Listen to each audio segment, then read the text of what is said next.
At I2, one, I learned how to work in a very disruptive company, in a company that was changing the rules of its category. And we were basically taking business from more traditional manufacturing providers out there, more traditional manufacturing software companies.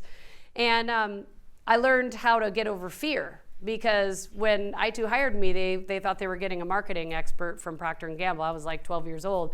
Most of the time I didn't know what I was doing every day at work, and I was the most knowledgeable marketer in the place. And the next thing you know, I'm running marketing for a public company, right? Which is kind of like this holy shit moment every morning.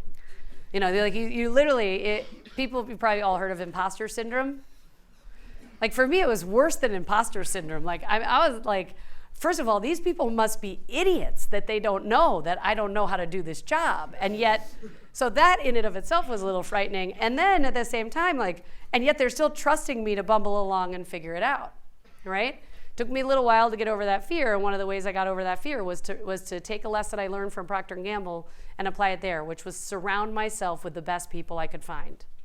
Every person I hired into that team was better than me, smarter than me, more experienced than me. Most of them are older than me. I think I remember looking around the management table, and every person in that room was older than me and had been at their particular job for far longer than I ever had. And I would just have to wake up in the morning and give myself the sort of courage and be perseverant to continue to lead them even when they push back.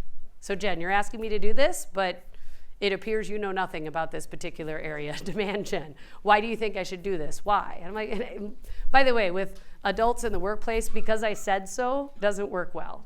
Doesn't work well with a 14-year-old anymore either. So I learned a real lesson in leadership in that job, because I was constantly challenged by my team. Constantly challenged, but I succeeded because of my team. And so if you take nothing away from that stint, it's the people who you surround yourselves by are the key to your success, right?